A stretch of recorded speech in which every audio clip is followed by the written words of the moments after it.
জানাই। ইতিমধ্যেই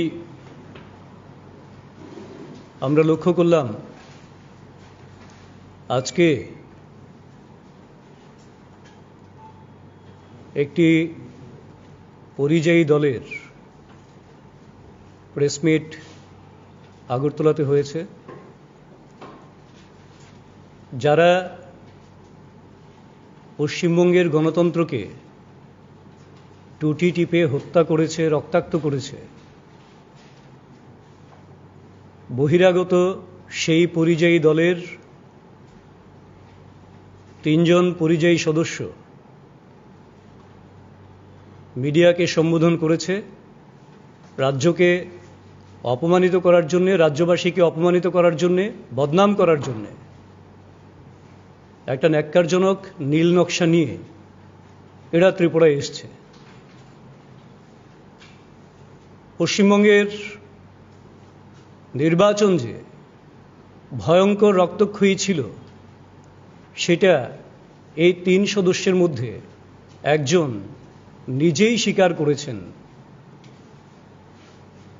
এবং স্বৈরতান্ত্রিক ব্যবস্থার তোল্লাবাজি থেকে শুরু করে, মাফিয়া রাজ থেকে শুরু করে, সিন্ডিকেট রাজ থেকে শুরু করে মানুষের জীবন সম্পত্তি নষ্ট করার সমস্ত এক কলঙ্কিত ইতিহাস সম্প্রতি পশ্চিমবঙ্গের বিধানসভা নির্বাচনে পশ্চিমবঙ্গবাসী তথা গোটা ভারতবাসী লক্ষ্য করেছে। এবং যেখানে আমাদের রাজ্যে 2018 সালে বিধানসভা নির্বাচনের পর কোনো রকম বিরোধীদের উপর আক্রমণ, বিরোধীদের বাড়িঘর ছেড়ে যাওয়া ইত্যাদি একটি ঘটনাও যেখানে হয়নি, সেখানে পশ্চিমবঙ্গের চিত্র ঠিক বিপরীত ছিল। যারা এখানে এসে মানুষকে বিভ্রান্ত করার জন্যে, সুড়সুড়ি দেওয়ার জন্যে, রাজ্যে বদনাম করার জন্যে, রাজ্যে গণতন্ত্র নেই বলে যে উচ্চকিত স্বর এরা প্রক্ষেপণ করলেন, তাদের বিষয়ে রাজ্যবাসীকে অবহিত করার জন্যে প্রথমেই আমি সংক্ষিপ্ত একটা তথ্য তুলে ধরছি। পশ্চিমবঙ্গ বিধানসভা নির্বাচনের ফলাফল ঘোষণার পর থেকে সম্প্রতি আজকের থেকে প্রায় 15 দিন আগ পর্যন্ত ভারতীয় জনতা পার্টির 3010 জন কার্যকর্তা সরাসরি আক্রান্ত হয়েছেন। 934 জনের মৃত্যু ঘটেছে। 6976 জনের বাড়িঘর পুড়িয়ে দেওয়া হয়েছে, সমস্ত সম্পদ লুট করা হয়েছে এবং প্রশাসনিকভাবে 92 জনকে যাবতীয় হেনস্থার শিকার হয়ে অর্থনৈতিক অবরোধের মধ্যে পড়তে হয়েছে। 40 জনকে নৃশংসভাবে খুন করা হয়েছে নির্বাচনের ফলাফল ঘোষণার পর থেকে। 54 জনকে ধর্ষণ করা হয়েছে নৃশংসভাবে, অথবা ধর্ষণের চেষ্টা করা হয়েছে, বর্বরোচিত আক্রমণের শিকার হয়েছেন 54 জন আমাদের মায়েরা অথবা বোনেরা। 1 লক্ষের বেশি ভারতীয় জনতা পার্টির কার্যকর্তা পশ্চিমবঙ্গ ছাড়তে বাধ্য হয়েছিলেন। কেউ উড়িষ্যা, কেউ আসাম, কেউ দিল্লি, কেউ ত্রিপুরা এই জায়গায় আশ্রয় গ্রহণ করেছেন। এবং যারা পশ্চিমবঙ্গে রয়ে গেলেন, তাদের মধ্যে এখনো 20,000-এর বেশি কার্যকর্তা রয়েছেন যারা নিজেদের এলাকায় প্রবেশ করতে পারেননি।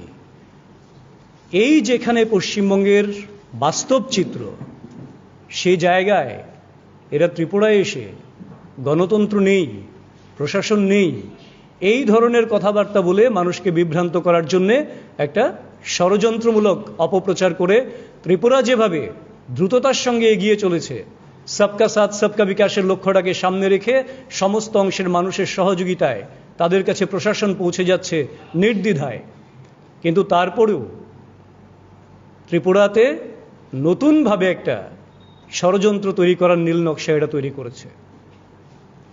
কি উদ্দেশ্যে এদের আসা? আইপ্যাক, আপনারা অবগত আছেন, গত বেশ কয়েকদিন ধরেই তো এরা ত্রিপুরার বিভিন্ন এদের যে সমীক্ষা টমীক্ষা কি বিষয় টিষয় আছে ইত্যাদি বিষয়ে এরা ত্রিপুরায় অবস্থান করছেন। কিন্তু দেখা গেল প্রশাসনের নজরে এলো এরা কয়েকদিন ধরে ত্রিপুরাতে অবস্থান করলেও এরা কোভিড বিধি মানছেন না।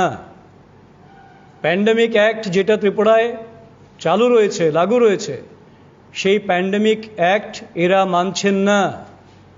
দুপুর 2টো থেকে আমাদের এখানে করোনা কারফিউ শুরু হয়ে যায়, পরদিন সকাল 5টা-6টা পর্যন্ত কারফিউ চলে, উইকেন্ড কারফিউ চলে আমাদের এখানে। শনি এবং রবিবার ভোর 6টা থেকে 48 ঘন্টার জন্যে সেই করোনা কারফিউ চলে আমাদের এখানে কোভিডকে নিয়ন্ত্রণ করার জন্যে। কিন্তু বিভিন্ন প্রান্ত থেকে 23 জনের একটা দল যে হোটেলে অবস্থান করছিলেন, তারা সোনামুড়া, সাবরুম সহ রাজ্যের বিভিন্ন প্রান্তে এরা অবাধে ঘুরে বেড়িয়েছেন। এমনকি করোনা কারফিউর সময়েও এরা সেখানে বিচরণ করেছেন, বিভিন্ন চা বাগান থেকে শুরু করে বিভিন্ন অঞ্চলে। কাজেই যেখানে কোভিড পরিস্থিতি মোকাবেলার জন্য রাজ্য সরকার 100% তৎপর রয়েছেন, সচেতন রয়েছেন মানুষের জীবন বাঁচানোর জন্যে, এদের মাধ্যমে কোনো সংক্রমণ হয়েছে কিনা, এদের মধ্যে সংক্রামিত কেউ রয়েছেন কিনা, সেইটা বিচার করা প্রশাসনের প্রথম কাজ। এবং সেই কাজটা রাজ্যের স্বাস্থ্য দপ্তর করেছেন। বিনামূল্যে এদের RT-PCR টেস্ট আবার করানো হয়েছে। এবং এই কোভিড পরিস্থিতিতে যেখানে শুধুমাত্র এসেনশিয়াল সার্ভিসেস এই জায়গাটাতেই বহিরাজ্যে যাওয়া কিংবা অবস্থান করা, এই বিষয়টা মূলত এসেনশিয়াল সার্ভিসেসের মধ্যে রাখা হয়েছে। এদের জিজ্ঞাসাবাদের পর এসেনশিয়াল সার্ভিসেসের কোনো রকম ডকুমেন্ট বা তার কোনো ক্লিয়ারিফিকেশন এরা দিতে পারেননি। ওয়ারেস তাদের সুরক্ষার জন্যে এবং তাদের মাধ্যমে রাজ্যের কোনো মানুষ সংক্রামিত হয়েছে কিনা এটার জন্য যখন তাদের কোভিড টেস্ট করানো হলো, কারণ একটা কোভিড টেস্টের মেয়াদ খুব লিমিটেড পিরিয়ড থাকে, 3 দিন 4 দিন, তারপরেই তাকে আবার নতুন করে করতে হয়। সেটা যখন প্রশাসন দায়িত্ব নিয়ে করছেন, সেখানে এসে সেই পরিযায়ী রক্তমাখা গণতন্ত্র হত্যাকারী দলের সদস্যরা এসে বলছেন যে এইটা নাকি স্বৈরতান্ত্রিক পদক্ষেপ, কোভিড টেস্ট করা যাবে না তাদের। কি বোঝাতে চান তারা? এবং এই প্যান্ডেমিক অ্যাক্টের সমস্ত বিধিনিষেধ উপেক্ষা করে অবাধে বিচরণের কারণে তাদের বিরুদ্ধে স্বাভাবিকভাবেই যেটা হওয়ার কথা, জেলা প্রশাসন থেকে, মহকুমা প্রশাসন থেকে তাদের বিরুদ্ধে FIR গ্রহণ করা হয়েছে। কাজেই এই জায়গায় ঘোলা জলে মাছ শিকার করতে এসে মানুষকে বিপন্ন করার যে পরিকল্পনা, আর আমরা তো জানতাম আইপ্যাক একটা ইন্ডিপেন্ডেন্ট সংস্থা। সেই সদস্যদের একজন তো পরিষ্কারভাবে বললেন, যিনি স্বীকার করেছেন পশ্চিমবঙ্গের ভয়ঙ্কর রক্তাক্ত নির্বাচন হয়েছে, তিনি তো এটাও বলেছেন যে আমাদের আইপ্যাকের সদস্যরা, আপনারা শুনে থাকবেন নিশ্চয়ই, সেই ভিডিও ফুটেজ আপনারা দেখেছেন নিশ্চয়ই, আমাদের আইপ্যাকের সদস্যরা। আমরা তো জানতাম এটা যে কোনো রাজনৈতিক দল থেকে শুরু করে অন্যান্য বিভিন্ন সমীক্ষার কাজে নিয়োজিত রয়েছে, সেটা ওনারা বলতে পারবেন। তো কাজেই এই যে নতুন নীল নকশা নিয়ে যারা এসছেন, রাজ্যের মানুষকে সুড়সুড়ি দিয়ে তাদেরকে বিভ্রান্ত করে রাজ্যে একটা অরাজক পরিস্থিতি তৈরি করার জন্যে এরা যেমন চেষ্টা করছেন, তেমনি রাজ্যের প্রধান বিরোধী দল CPM-কে এরা নিজের দলে টানার জন্যও চেষ্টা করেছেন এবং মানিকবাবুদের সাহায্য চেয়েছেন। অর্থাৎ আগামী দিনের তৃণমূল এবং CPM-এর মধ্যে এটা একটা নতুন সংকেত দিচ্ছে।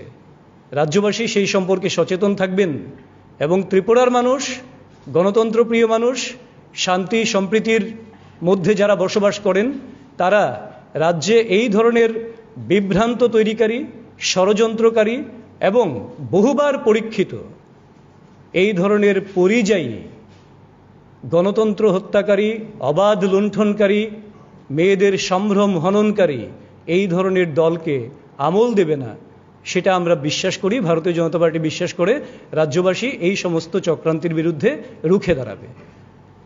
এবারে আমি অনুরোধ করব, আমাদের মধ্যে উপস্থিত রয়েছেন মাননীয় বিধায়ক শ্রী রতন চক্রবর্তী মহোদয় এবং উপস্থিত রয়েছেন আমাদের আরেকজন প্রবক্তা মাননীয় নবেন্দু ভট্টাচার্য মহোদয়। আমি প্রথমে রতন চক্রবর্তী মহোদয়কে এই বিষয়ে কিছু আলোকপাত করার জন্য বলব।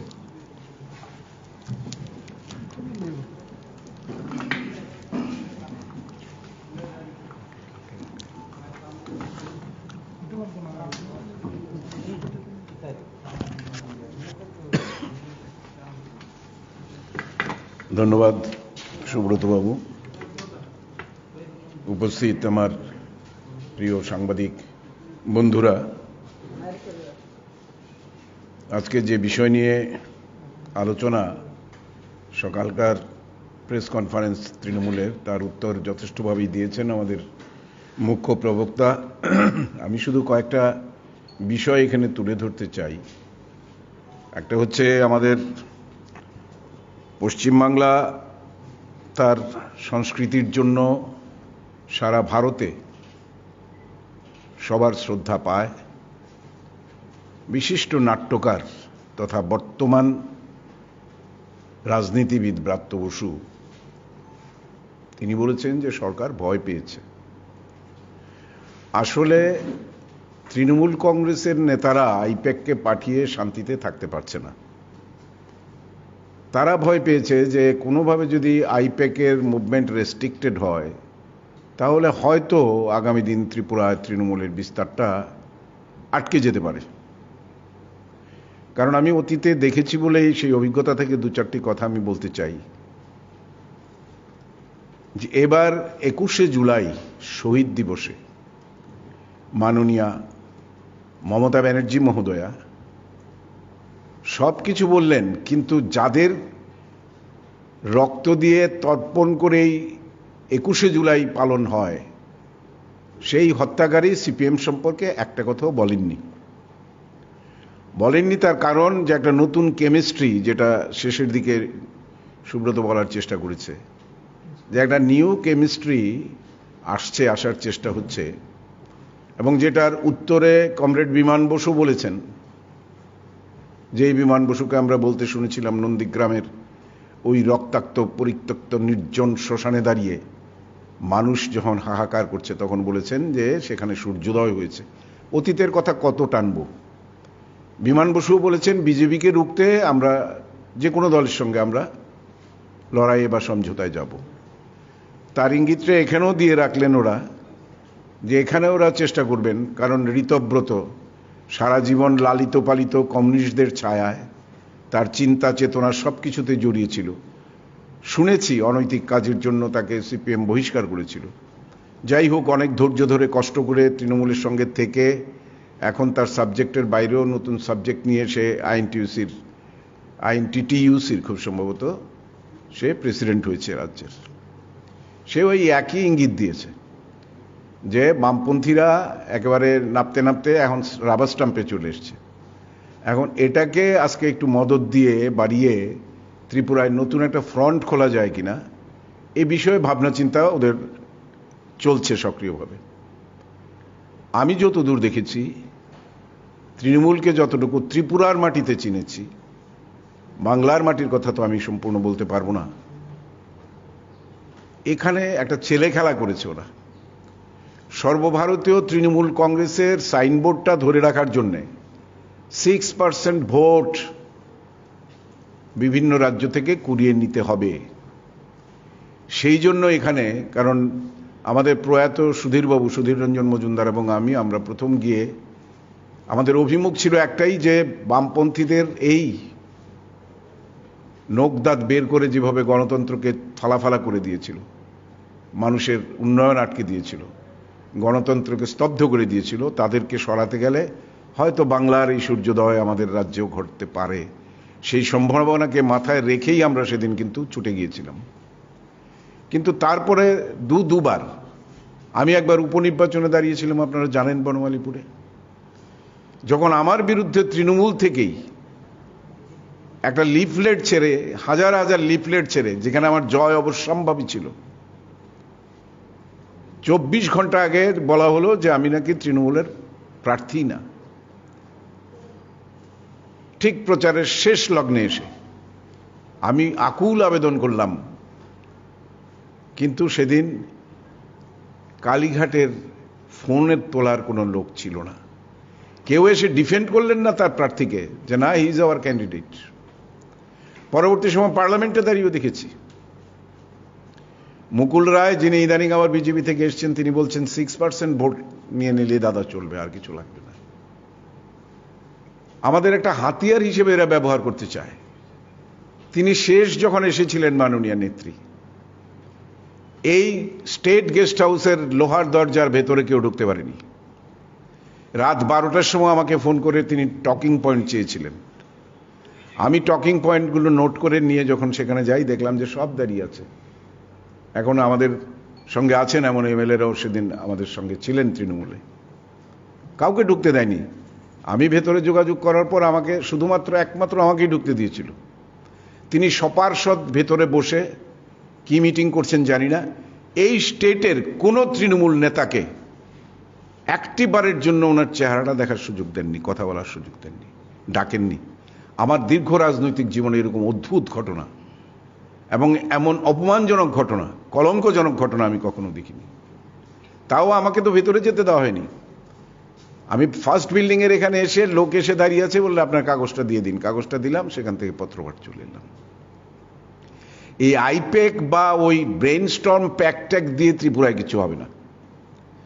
ত্রিপুরার মানুষ তার অভিজ্ঞতা দিয়েই বিচার করবে আগামী দিন। সমস্ত রাজ্যটা আজকে একটা নতুন পরিবর্তনের দিশায় চলছে।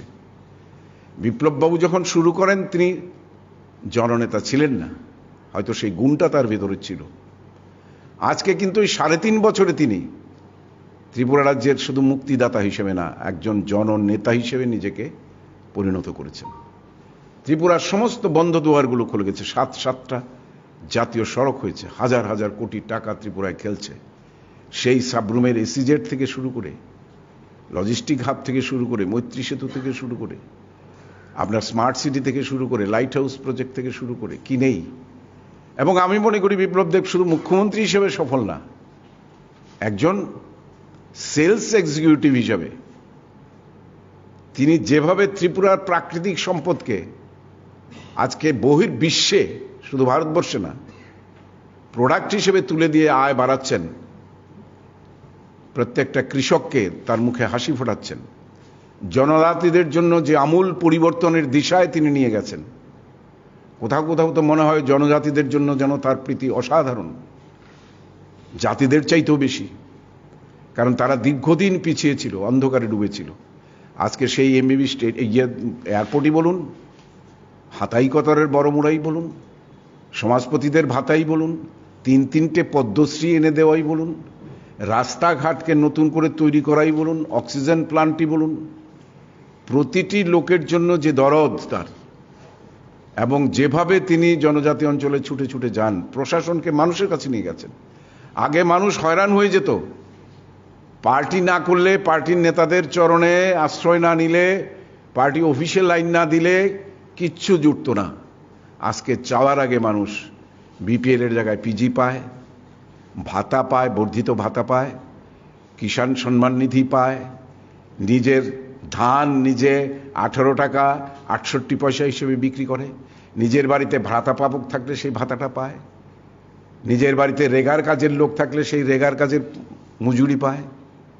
পয়সার অভাব নেই। সেই লেবু থেকে শুরু করে কাঁঠাল, কত আমরা চিৎকার করেছি, পচে মরেছে, গরুও খেত না, শেষে খেতে খেতে বোধহয় তারও মুখে অরুচি চলে আসতো। আজকে আনারস বলুন, কাঁঠাল বলুন, লেবু বলুন, ত্রিপুরা রাজ্যের সমস্ত প্রোডাক্ট, আজকে ড্রাগন ফ্রুট চাষ বলুন, আজকে আগরকে নিয়ে যে স্বপ্ন সম্ভাবনা যে দেখা গেছে, আজকে ফ্রেট করিডোর নিয়ে যে ব্যঙ্গ তাকে সহ্য করতে হয়েছে, আজকে 100% টিকাকরণের জন্য আজকে মাঠ থেকে আপনাদের সঙ্গে কথা বলার জন্য উঠে এসেছি। আমরা প্রাণপণ চেষ্টা করছি। তো সেখানে কেউ যদি বাইরে থেকে এসে এভাবে যেমনি তেমনি ঘুরে বেড়ায়, তাকে প্রশাসন নজরদারি করবেই। সাময়িককালের জন্য তাদেরকে রিকোয়েস্ট করে রেস্ট্রিক্ট করা হয়েছে, তাদেরকে তো ভেতরে লকআপে ঢোকানো হয়নি। কাজে এই আইপ্যাকই বলুন, যাই বলুন, ত্রিপুরায় আমরা দুবার পরীক্ষা করে দেখেছি। দেখুন, আমরা কংগ্রেসও করেছি, তৃণমূল কংগ্রেস করছি, কিছু হলে তো তাদের জন্য একটা সহানুভূতির জায়গা থেকে যায়। কিন্তু পরিবর্তিত পরিস্থিতিতে রাজ্যের মানুষের সামগ্রিক স্বার্থকে চিন্তা করে আজকে কোনো অবস্থাতেই এই বিচ্ছিন্ন ঘটনাগুলোকে বা যে চেষ্টাটা ওরা করছেন, আমি বলছি লিখে রাখুন, আপনাদের সঙ্গে তো দেখা হবে বেঁচে থাকলে সবসময়। 2023-এর নির্বাচনও দেখবেন এদের চিহ্ন থাকবে না, এবং এই ধাক্কাটা ওদের বাংলায় গিয়ে পড়বে। যে চেষ্টাটা ত্রিপুরায় করছেন, আগেও করেছিলেন, এবং আমাদের চরম অবহেলা। এদের একটা বসিং টেন্ডেন্সি আছে, যে এই ওয়েস্ট বেঙ্গলের লোক বলে এরা সবসময় মনে করে রবীন্দ্রনাথকে এখানে বসিং করতে আসেননি। ব্রাত্যবাবু ভালো নাট্যকার, পড়াশোনা করেন, পণ্ডিত মানুষ, কিন্তু তাকে আমি জিজ্ঞেস করতে চাই, রবীন্দ্রনাথ এখানে বসিং করতে আসেননি। আপনারা এমন অহংকারী নেত্রী নিয়ে এসেছিলেন, সপার্ষদ বসেছিলেন আপনারা স্টেট গেস্ট হাউসে, রাজ্য কমিটির একটা মানুষকে, সভাপতিকে না চেয়ারম্যানকে, কাউকে ডেকে একটা কথা বলার সৌজন্য দেখাননি। আপনারা এসেছেন এখন এখানে তৃণমূল কংগ্রেস করতে। তৃণমূল যেভাবে ছিন্নমূল হয়ে গেছে আগেই, এটার মূল আর কখনো এখানে গজাবে না। আর এই মোর্চে ধরা, জং ধরা মানিকবাবুদের যে পার্টির যে অবস্থা, আগে তো তারা 20 পরে গণা শুরু করতো, 20 আর 10 ছিল এসসি, এর মধ্যে বলুন 26-27 থেকে গণা শুরু করতো। সেদিন অস্তমিত, চলে গেছে, এটা আর ফিরে আসবে না। কাজে এখানে বিপ্লব দেবের নেতৃত্বে যে জনমুখী সরকার চলছে, বিভিন্নভাবে আজকে মানুষের হাতে বসে। আমরা প্রতিদিন গ্রামে যাই, প্রত্যেকটি এমএলএকে তিনি বাধ্য করেছেন, এবং বিজেপি এমন একটা দল, সেখানে ফাঁকি দেওয়ার কোনো উপায় নেই। ওই মেন রোড দিয়ে ঘুরে এলাম, আর এসে এখানে সাংবাদিক সম্মেলন করে স্টেটমেন্ট করলাম। আর এখন সোশ্যাল মিডিয়ার যুগে গিয়ে তোমাকে প্রমাণ করতে হবে তুমি ছিলে সেখানে, ছবি দিয়ে তোমার বক্তব্য দিয়ে সেখানে পাঠাতে হয়, এবং সেটা দিল্লি পর্যন্ত যায়। প্রত্যেকটি এমএলএ আমাদের মাঠে পড়ে আছে। আর কিছু কিছু লোক আছেন দেখবেন, দীর্ঘকাল রাজনীতিতে থাকার ফলে দেখেছি, এদের ডিএনএতেই গণ্ডগোল। এরা সবসময় যেখানে থাকে, কালিদাসের প্রথম জীবনে যেমন যে ডালে বসেছিল তার গোড়া কাটছিল, এরা যে পার্টিতে থাকে সেই পার্টিতে গোড়া কাটে। এদের একটা এই ধরনের একটা চরিত্র গড়ে উঠেছে। তাদের আমি দেখেছি, আমি অবশ্য একসময় যখন কংগ্রেস থেকে তৃণমূল এসেছি, অনেকে এসছেন আমার পেছনে বলি না, এসছেন। আবার যখন তৃণমূল থেকে বুঝলাম যে না, নরেন্দ্র মোদীজি ছাড়া নর্থ ইস্টের বা ত্রিপুরার রাহু মুক্তি ঘটবে না, অভিশাপ থেকে মুক্তি পাওয়া যাবে না, তখন অনেকেই দেখলাম পেছনে পেছনে এসছেন। কিন্তু কিছু লোক আছেন যাদের চরিত্র কেউ বদলাতে পারে না। বিভিন্ন এলাকাতেই এদের উপস্থিতি আছে, কিন্তু এই উপস্থিতি দিয়ে সামগ্রিকভাবে ত্রিপুরার জনগণকে ধোঁকা দেওয়ার কোনো অবকাশ বা সুযোগ আছে বলে আমি মনে করি না। কারণ এটা পরীক্ষিত হয়ে গেছে। 3.5 বছরের মধ্যে 1.5 বছরের উপর চলে গেল আপনার কোভিডে, তার মাঝখানে এত উন্নয়নমূলক কাজ। আমি তো একটা মন্ত্রিসভায় ছিলাম, আমি দেখেছি। এবং প্রতিবার দিল্লি গিয়ে যেভাবে রাজ্যের জন্য বিভিন্ন, আজকে আমাদের এখানে এইমসের মতো একটা হাসপাতাল হচ্ছে, যিনি যে বাড়ি যান স্বাস্থ্যের জন্য ডোনার থেকে এবার এক্সট্রা টাকা নিয়ে এসছেন, নতুন রাস্তার জন্য নিয়ে এসছেন, জনজাতি এলাকাগুলোকে একটা শান বাঁধানো রাস্তা দিয়ে করার জন্য পরিকল্পনা প্রস্তুত হয়ে কাজ শুরু হয়ে গেছে। তো এগুলো কি? এবং আমাদের যেটা ইলেকশন প্রতিশ্রুতি ছিল, সেই প্রতিশ্রুতি অনুযায়ী, ভীষণ ডকুমেন্ট অনুযায়ী আমাদের রোজগার বেড়েছে, আমাদের অর্থনীতিকে, গ্রামীণ অর্থনীতিকে সচল করা হয়েছে, এবং মানুষের পার ক্যাপিটা ইনকাম বেড়েছে। গ্রামে টাকার অভাব নেই, তারপরেও রিস্ক নিয়ে 500 কোটি টাকার উপর খরচ করে আপনার 1000 টাকা নগদ সবাইকে ঢুকিয়ে দেওয়া হয়েছে। আমরা দেখেছি কিভাবে ব্যাংকের সামনে বিশাল লাইন, কত দিক থেকে তাদের টাকা ঢুকছে। তারপর আবার 1000 টাকার খাদ্যদ্রব্যের প্যাকেট, যারা দিতে পারেনি বাকি টাকাটা, সেই মশলা বা কিছু টাকাটা সরাসরি তাদের ব্যাংক অ্যাকাউন্টে। এই যে একটা পরিচ্ছন্ন, সুস্থ, একটা সামনের দিকে এগিয়ে যাওয়ার একটা রাজ্য, আজকে আমরা সবাই ত্রিপুরাবাসী, ভারতবাসী, আমরা ত্রিপুরাকে ভালোবাসি। ত্রিপুরার ছেলে মেয়েদের পড়াশোনার জন্য, তাদেরকে আইএএস আইপিএস বানানোর জন্য যে পরিকল্পনা, ত্রিপুরার এসটি এসসি ওবিসি ছেলে মেয়েদের আজকে সব দিক থেকে অগ্রসর করার যে প্রচেষ্টা নেওয়া হয়েছে, এক কথা অদ্ভুত। শিক্ষাক্ষেত্রে, স্বাস্থ্যক্ষেত্রে, আপনার পর্যটন ক্ষেত্রে, বিভিন্ন জায়গায় আপনার একটার পর একটা পালক জুড়ছে ত্রিপুরাতে। আমি অনুরোধ করব, আমার সাংবাদিক বন্ধুদের মাধ্যমে এই কথা মানুষের কাছে যাবে, আমাদের ভালোবাসা, এই দেশের মাটির কাছে আমাদের যে ঋণ, সেই ঋণ শোধ করার যে অপূর্ব সুযোগ আজকে মাননীয় মুখ্যমন্ত্রীর নেতৃত্বে ত্রিপুরাবাসী পেয়েছে, এবং তাতে সাড়া দিয়ে তারা যেভাবে অগ্রসর হচ্ছে, বিকল্প অর্থনীতির ব্যবস্থাকে যেভাবে গ্রহণ করছে তারা, আজকে বায়োফ্লক্সের মাছের চাষের মাধ্যমেই হোক, দুধ উৎপাদনের জন্য, দুধে আমরা বছরে 1100 কোটি টাকার দুধ আমরা বাইরে থেকে আনি। চিন্তা করা যায়, এই টাকাটা আমরা যদি স্বয়ম্বর হই তাহলে এই টাকাটা তো রাজ্যের মার্কেটে ঘুরবে। একটা জায়গায়ও তারা স্বয়ম্বর হতে পারেনি, অথচ খালি স্বপ্ন দেখিয়েছে দিনের পর দিন। বারবার ইন্টারভিউ নিয়ে ইন্টারভিউর ফাঁদে ফেলে ছেলে মেয়েদের প্রতারিত করেছে। তো এদের এই প্রতারণার ইতিহাসের দিকে ফিরে তাকিয়ে লাভ নেই। জীর্ণ বস্ত্রের মতো এদেরকে ফেলে দিয়ে নতুন দিনের যে সূর্য, আজকে বিপ্লবদেব তারুণ্যে ভরা, উৎসাহে টকবক করছে, চোখে একটা স্বপ্ন আছে শ্রেষ্ঠ ত্রিপুরা গড়ার, এবং সেই লক্ষ্যে ত্রিপুরা সুন্দরভাবে এগিয়ে চলেছে। আমি বিশ্বাস করি গণতন্ত্রকে আমরা মর্যাদা দিই, বিশ্বাস করি, এবং তারা আইপ্যাক না আরও অনেক যত প্যাকেট আছে সব প্যাক পাঠাক, কোনো অসুবিধা নেই। আসুন, তবে কোভিড যতদিন চলছে তার নিয়মবিধি মেনে আপনাদের চলতে হবে, কাজ করতে হবে। আমরা we can't take the risk যে তোমরা একটা সুপার স্প্রেডার হিসেবে এখানে কাজ করবে। কাজে আমার মনে হয়, আর সারা দেশে যেটা উদ্যোগ তিনি নিয়েছেন, ভালো কথা, রাজনীতিতে, সংসদীয় রাজনীতিতে সেটা করতেই পারেন, কোনো অসুবিধা নেই। কিন্তু ত্রিপুরার মাটিটা বড় কঠিন ঠাই। এখানে দুবার আপনারা পরীক্ষা করে দেখেছেন, আপনাদের বিশ্বাস করার মতো জায়গাটা আপনারা ফেলে রেখে যাননি। আমরা শুধু অবহেলা পেয়েছি, অপমানিত হয়েছি, এবং ত্রিপুরাকে দুরানির মতো ব্যবহার করে শুধু 6% ভোটের জন্যে, অল ইন্ডিয়া তৃণমূল কংগ্রেস কথাটা বলার জন্যেই আজকে আবার ছুটে এসেছেন। এত দুশ্চিন্তা কি? আইপ্যাকে কি গারদে পুরা হয়েছে না হাজতে পাঠানো হয়েছে? আপনাদের এটা কি আপনাদের নিজস্ব সংস্থা? যাই হোক, এসেছেন ত্রিপুরার মাটিতে, স্বাগত। আপনারা আসতেই পারেন, থাকতেই পারেন, জনসভা করতেই পারেন, কোনো আপত্তি নেই। কিন্তু যে কথাগুলো বলছেন এই রাজ্যের মানুষ সেগুলো গ্রহণ করেননি, করবেও না, এবং এই রাজ্যের মানুষকে অপমান করবেন না। রবীন্দ্র স্নেহধন্য, স্মৃতিধন্য এই ত্রিপুরা, রবীন্দ্রনাথ মানুষের হৃদয়ের কাছে গেছেন। এই রাজ্যের সমস্যা, এই রাজ্যের কুসংস্কারকে দূর করার চেষ্টা করেছেন।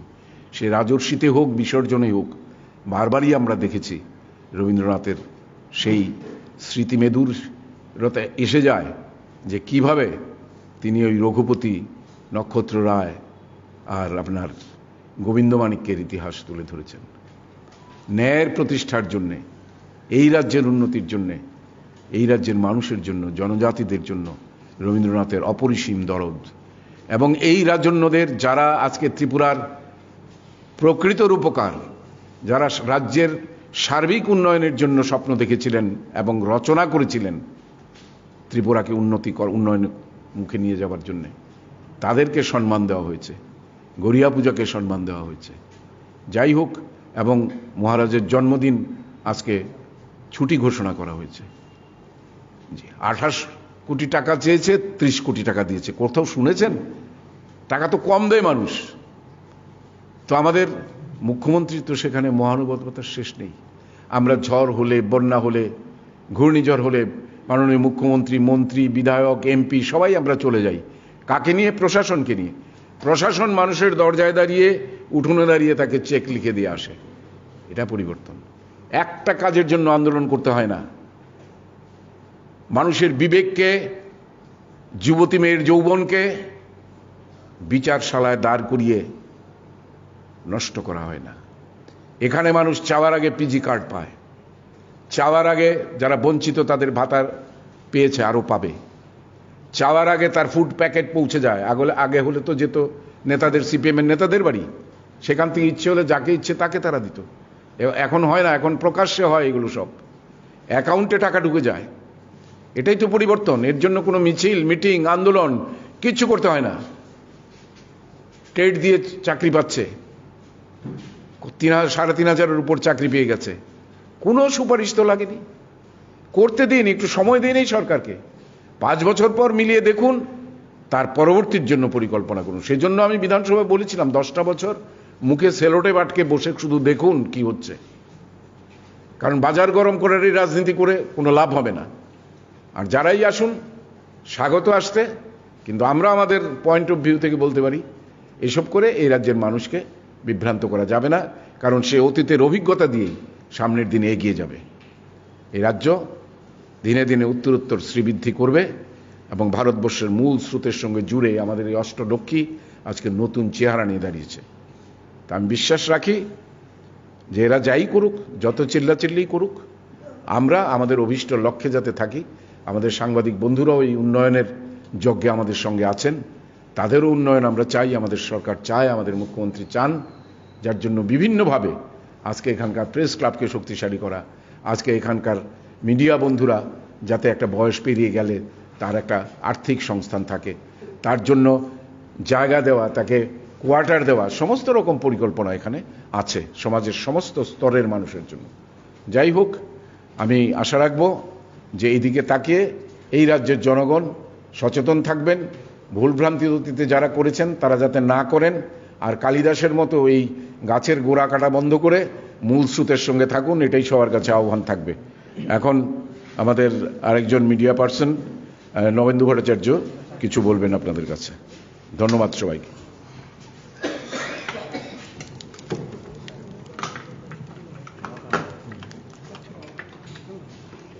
আমি খুব সংক্ষেপেই বলবো, পরিযায়ী সম্পর্কে আপনারা শুনেছেন। এখন রাজনীতিতে যারা পরগাছা, তাদের বিষয়ে আমি দু চারটি কথা বলছি। গত কয়েকদিনে আপনারা সাংবাদিকরা অনেকেই আমাকে প্রশ্ন করেছিলেন, উত্তরে দিয়েছি, তবু আবার বলছি। যারা টানা 25 বছর এই রাজ্যে ক্ষমতায় ছিল, তার আগে আরো 10 বছর ক্ষমতায় ছিল, তারা ক্ষমতাচ্যুত হওয়ার পর 3 বছরের মধ্যে আপনারা দেখেছেন এডিসিতে এরা শূন্যস্থানে চলে এসছে। এডিসিতে 28টি আসন ছিল তাদের, সবকটা আসনই তাদের দখলে ছিল, তারা শূন্যতে চলে এসছে। এখন রাজনীতিতে যে এই পরগাছারা, তারা এখন আমি জানি না এরকম কিছু আছে কিনা, ঘাসকে নির্ভর করে পরগাছা হয় কিনা আমার জানা নেই, তবে এ রাজ্যের রাজনীতিতে এমনটাও দেখা যাচ্ছে। সংবাদ মাধ্যমের মাধ্যমে আমরা জানতে পারলাম যে সিপিআইএম এর শীর্ষ নেতারা এমনটা ভাব দেখিয়েছেন যে তারা ঘাসফুলের সঙ্গে যেতে আগ্রহী। সঙ্গে সঙ্গে এ রাজ্যেও এই যে পরগাছা রাজনৈতিক দল সিপিআইএম, তার সর্বোচ্চ নেতা, এ রাজ্যে ওনার উপরে আর কোনো নেতা নেই তাদের দলের, মানিকবাবু, তিনি এবং বগল বাজাতে শুরু করলেন আচমকাই। বলছেন কি না এই রাজ্যে স্বাস্থ্য পরিষেবা নেই, মানুষ পরিষেবা পাচ্ছেন না। এত কাল ধরে এখানে কি করেছেন এ রাজ্যের মানুষ খুব জানে। ট্রমা সেন্টারের নামে কি হয়েছিল, এই ট্রমা সেন্টার পূর্ণাঙ্গ রূপ পেয়েছে আমাদের সরকার আসার পর, ভারতীয় জনতা পার্টির সরকার প্রতিষ্ঠিত হওয়ার পর। আমাদের মুখ্যমন্ত্রী এই বিষয়ে গুরুত্বপূর্ণ উদ্যোগ নিয়েছিলেন, বাইরে থেকে নিউরোলজিস্ট এনে এখানে চাকরি দেওয়া হয়েছে। বিভিন্ন গুরুত্বপূর্ণ বিষয়ে যে চিকিৎসকরা আছেন, বিশেষজ্ঞ চিকিৎসকরা, তাদের এই রাজ্যে নিয়ে আসা হয়েছে। এখন তিনি বলছেন এ রাজ্যের স্বাস্থ্য পরিষেবা ভেঙে পড়েছে। কোভিড নিয়ে বিশেষজ্ঞর মতো কথা বলছেন। যে সরকার, যাদের আমলে এ রাজ্যে ম্যালেরিয়া এবং আন্ত্রিকে প্রতি বছর শয়ে শয়ে লোক মারা যেত, সেন্ট্রাল টিম এসেছিল, এই সেন্ট্রাল টিম এসে বলছে কেন্দ্রীয় সরকার যে বিধি দিয়ে রেখেছে তা এখানে লাগু করা হয়নি। তারা এখন সেই দলের নেতা, সর্বোচ্চ নেতা, প্রাক্তন মুখ্যমন্ত্রী এখন বলছেন এই রাজ্যের স্বাস্থ্য পরিষেবা নেই। কোভিড নিয়ে বিশেষজ্ঞের মতো কথা বলছেন। আচ্ছা ঠিক আছে, ধরে নিলাম উনি কোভিডে বিশেষজ্ঞ হতে পারেন, হয়তো চীন থেকে ওনার কাছে কোনো বার্তা পাঠানো হয়েছে কোভিড সম্পর্কে। এই ধরনের যদি কোনো বিষয় দেখে থাকে কোভিড নিরাময়ের, তাহলে জনস্বার্থে এগুলি প্রকাশ্যে আনা প্রয়োজন। কারণ জনগণ থাকলেই তো আপনি রাজনীতিটা করতে পারবেন। পরিযায়ীরা এসে আজকে যা করলেন, এই পরগাছাড়া এখন তাই করতে চাইছেন। আমরা এডিসির নির্বাচনের সময়ও দেখেছি, অন্য দলের মাধ্যমে নিজেদের জীবিত রাখার চেষ্টা করছেন তারা, এবারও তাই করছেন। তবে মানুষ এই সমস্ত কিছু সব বুঝে। এ রাজ্যের মানুষ রাজনৈতিকভাবে সচেতন, অন্য অনেক রাজ্যের তুলনায় এই রাজ্যের মানুষ রাজনৈতিকভাবে সচেতন। তাই বামপন্থীদের এই অবস্থা হয়েছে। গণতান্ত্রিক অধিকার সবার আছে, কিন্তু বর্তমান পরিস্থিতিতে যারা গণতান্ত্রিক অধিকার প্রয়োগ করতে চাইবেন তাদেরও মনে রাখা উচিত তারা যেন অন্য কারোর অধিকার হনন না করেন। কোভিডের বিরুদ্ধে এখানকার সরকার যথেষ্ট কঠোরভাবে পরিস্থিতির মোকাবেলার চেষ্টা করছে একদম শুরু থেকে। কোনো ধরনের সংকটজনক পরিস্থিতি এখানে তৈরি হয়নি, সেটা সরকারের কারণে, সরকারের গৃহীত পরিকল্পনার কারণে। এখন নতুন করে এখানে পরিস্থিতিটা যাতে কেউ খারাপ না করেন সেদিকে লক্ষ্য রাখতে হবে। পরিযায়ীদের বিষয়ে আমি কিছু বলবো না বলেছিলাম, কিন্তু তবু আমার কাছে এইমাত্র একটা খবর এলো, এরা যে সাংবাদিক সম্মেলন করেছেন আগরতলা প্রেস ক্লাবে, প্রেস ক্লাব কর্তৃপক্ষের কোনো অনুমোদনই নেওয়া হয়নি, কিছু জিজ্ঞাসাও করা হয়নি। এখন ভাবুন এরকম একটা দলের কাছ থেকে কি প্রত্যাশা করা যেতে পারে? সৌজন্যতা বোধটুকুও নেই। যার যেমন খুশি যার ঘরে ঢুকে গেলাম, যে কেউর ঘরে ঢুকে গেলাম, এটা কি হয় নাকি? এই সমস্ত বিষয়ে মানে আমরা বাংলার জন্য আমরা গর্ববোধ করি। রবীন্দ্রনাথ ঠাকুর এখানে এসেছিলেন, তবে স্মরণ করিয়ে দিতে চাই ত্রিপুরার মহারাজারাই প্রথম স্বীকৃতি দিয়েছিলেন রবীন্দ্রনাথ ঠাকুরকে।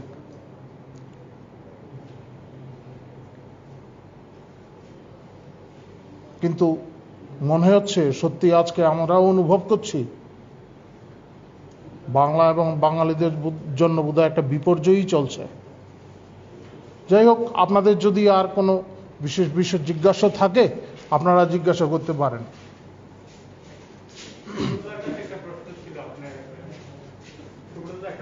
হ্যাঁ, সাংবাদিক সম্মেলন শুরু করার আগে একটা জিনিস বলেছিলেন, বহিরাগত কিংবা পরিযায়ী। আমরা দেখেছিলাম পশ্চিমবঙ্গে নির্বাচনের সময় তৃণমূল বারবার, যারা বিশেষ করে প্রধানমন্ত্রী বা গৃহমন্ত্রী ডিজিপিদের বারবার বহিরাগত বলে সেখানে সম্বোধন করা হয়েছিল, এবং ঠিক আজকে সেরকম ভাবে আপনিও সেরকম ভাবে বিষয়টা হয়েছিল। বিষয়টা নিতে এটা উল্লেখ করলাম এই কারণে, আজকে সাংবাদিক সম্মেলনে ব্রাত্য বসু বহিরাগতর সংজ্ঞা নির্ধারণ করেছেন।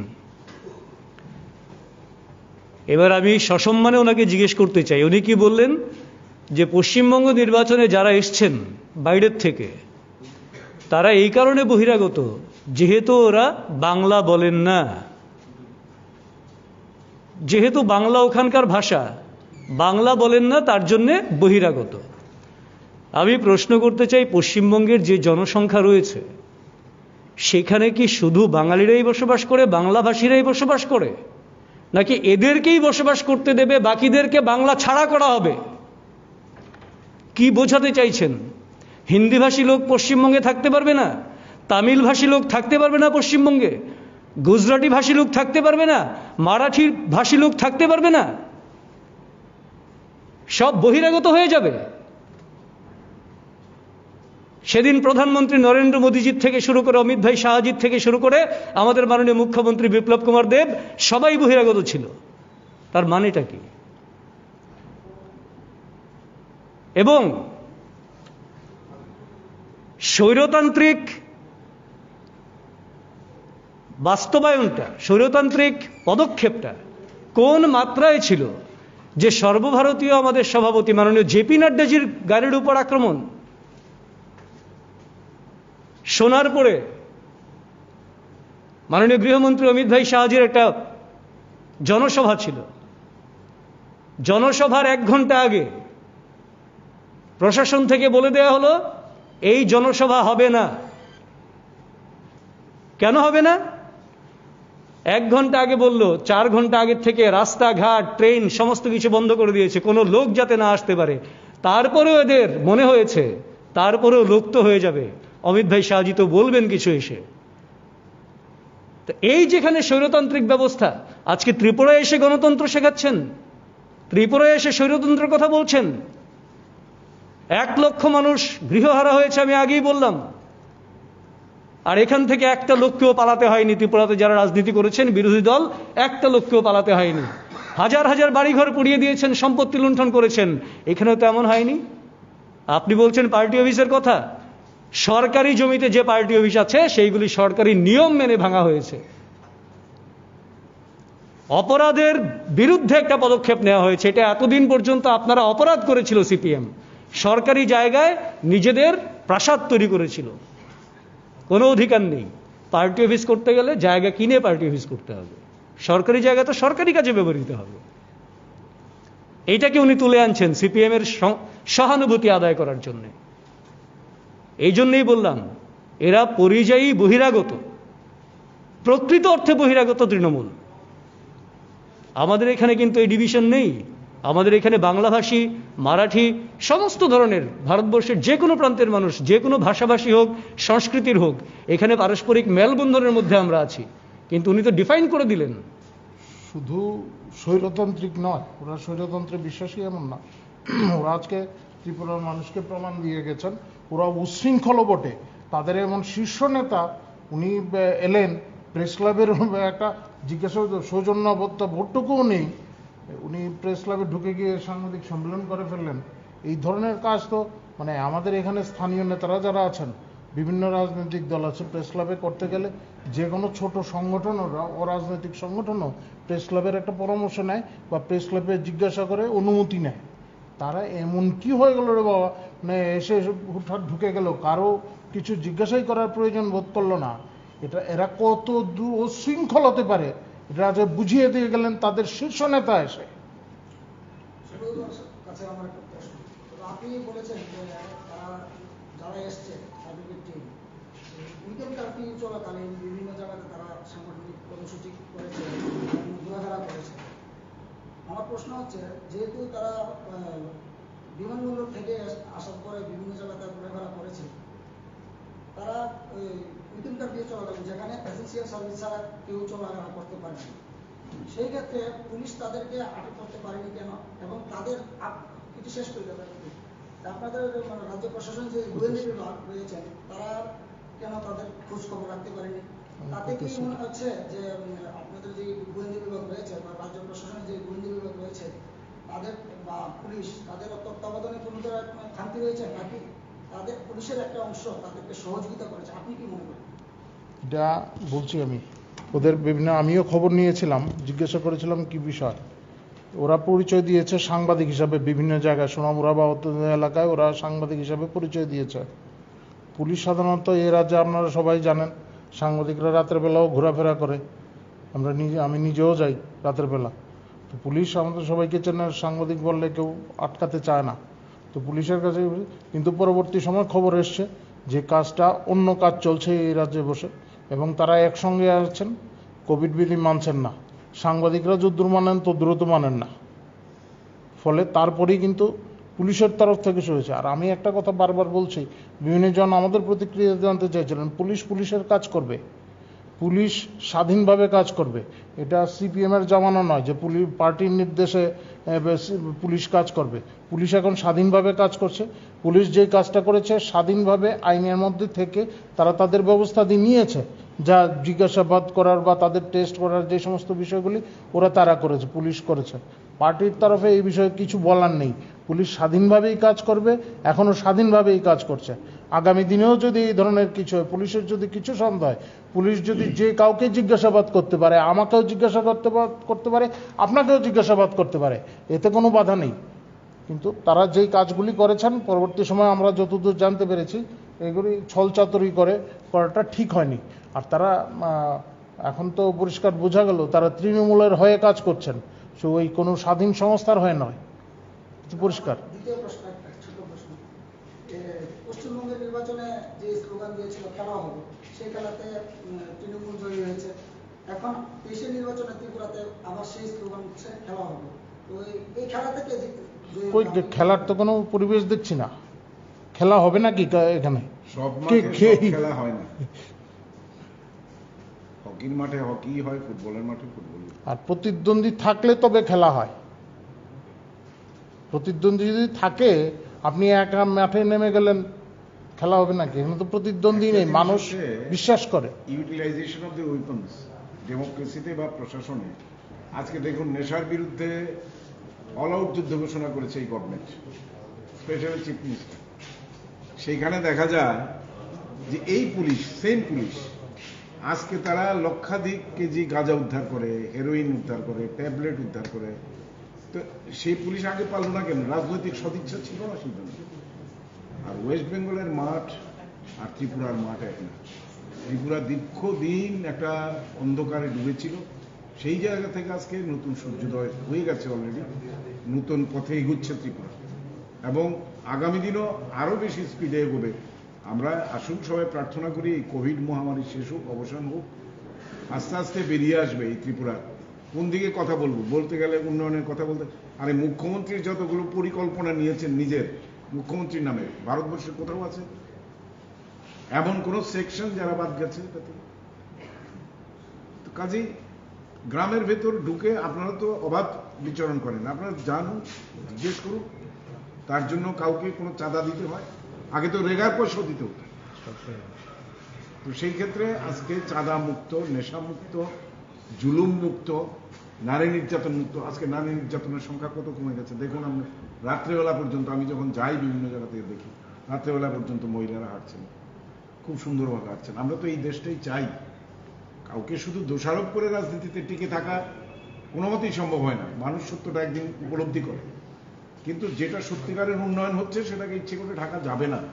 মানুষ তার অভিজ্ঞতা দিয়ে বিচার করবে। বিরোধী দলনেতা সাংবাদিক সম্মেলন করেছিলেন এবং তিনি ওখানে দুটি বিষয় উল্লেখ করেছেন। প্রথমত দুটি ওয়ার্ড, একটি বলেছে রাজ্যে অরাজকতা এবং জঙ্গলের রাজত্ব চলছে, আরেকটি হচ্ছে কোভিড স্পেশাল যে রিলিফ প্যাকেজ চলছে সেখানে নাকি বড় জোর বলা হয়েছে 1000 টাকার সামগ্রী দেওয়া হচ্ছে। তিনি বলেছেন বড় জোর মিলে 700 টাকার সামগ্রী দেওয়া হচ্ছে। সেই বিষয়টা নিয়ে আপনি কি বলছেন? দুটো বিষয় আপনি রাখলেন। এক হচ্ছে কোভিড প্যাকেজ। মানিকবাবুকে ওনারা তো বলেন দ্রব্যমূল্য বৃদ্ধি হচ্ছে, বাজারে জিনিসের দাম বেশি। যেই প্যাকেটটা দেয়া হয়েছে তাতে যা যা আইটেম আছে সেটা সরকার ডিক্লেয়ার করেছে। There is the transparency. যে প্যাকেটে কি কি থাকবে, কত কিলো থাকবে, কত গ্রাম থাকবে, কোনটা, সেটা ডিক্লেয়ার্ড। মানিকবাবুকে বলুন জাস্টিফাই করে কোথায় টাকার অঙ্কটা 1000 টাকার কম হচ্ছে সেটা দেখানোর জন্যে, প্রথমত। দ্বিতীয় বিষয়, যে 1000 টাকা করে দেওয়া হয়েছে, এইটা ডিবিটির মাধ্যমে 7 লক্ষ অ্যাকাউন্টে সরাসরি ট্রান্সফার হয়েছে, ট্রান্সপারেন্টলি। এমন কেউ নেই যাদের পাওয়ার কথা যারা পায়নি, সরাসরি অ্যাকাউন্টে ট্রান্সফার হয়েছে। এবং নবেন্দ্রবাবু বলছিলেন একটু আগে, একটা অংশ ছিল লাস্টের দিকে এই প্যাকেট ডিস্ট্রিবিউশনের সময়, যাদের মশলাটা প্যাকেটে ঢোকেনি, সেই টাকাটা বাজার মূল্য যা আছে, সেই নির্দিষ্ট অ্যামাউন্টটা, মশলার জন্য যে বাজার মূল্যটা, সেই টাকাটাও ডিবিটির মাধ্যমে ব্যাংকের অ্যাকাউন্টে ট্রান্সফার হয়েছে। এর চেয়ে ট্রান্সপারেন্ট গভর্নমেন্ট আপনি কোথায় পাবেন? তার আগে কি হতো? আমি তো বলি ভগবান বা ঈশ্বর রক্ষা করেছেন যে কোভিড পরিস্থিতি আসার আগে রাজ্যে মাননীয় মুখ্যমন্ত্রী বিপ্লব কুমার দেবজির নেতৃত্বে বিজেপি সরকার প্রতিষ্ঠিত হয়েছে, নয়তো এই 1000 টাকার প্যাকেটের জন্য আর 1000 টাকা ডিবিটি হওয়ার জন্য অন্তত 10 দিন সিপিএম মিছিল করাতো এবং কোভিড সংক্রমণের জন্য যত রকম লম্বা মিছিল করা যায় সমস্ত কিছুকে তোয়াক্কা না করে এখনো করছেন ওনারা, তো সেইটা করতো। কিন্তু এই জায়গা থেকে রাজ্যবাসীকে রক্ষা করার জন্য মাননীয় মুখ্যমন্ত্রী বিপ্লব কুমার দেবের নেতৃত্বে বিজেপি সরকার রয়েছে, জনকল্যাণমুখী সরকার। কাজেই এইগুলি বলে মানুষকে বিভ্রান্ত করা যাবে না। যারা উপকার পেয়েছে তাদের চেয়ে বেটার আর কেউ তো বলতে পারবে না। বলুন। হ্যাঁ, না এটা মানিকবাবু এটা বলতেই পারেন অরাজকতা, জঙ্গলরাজ, কারণ উনাদের ডিকশনারিতে কয়েকটা শব্দ আছে। আমি একটা কথা আগেও বলেছিলাম আপনাদের, আমাদের রাজ্যের মিডিয়া বন্ধু যারা রয়েছেন, সিপিএম তার 25 বছরে ত্রিপুরা রাজ্যে যা যা নেতিবাচক করেছে, এই নেতিবাচক যতগুলি শব্দ রয়েছে সেইগুলি সম্পর্কেই সিপিএম সবচেয়ে বেশি সচেতন। এবং এই শব্দগুলিকে কারণে অকারণে, বয়স হয়েছে তো হয়তোবা সেটা একটা কারণ, কোথায় কোন শব্দটা প্রয়োগ করবে সেটা মাঝে মধ্যে গুলিয়ে ফেলেন।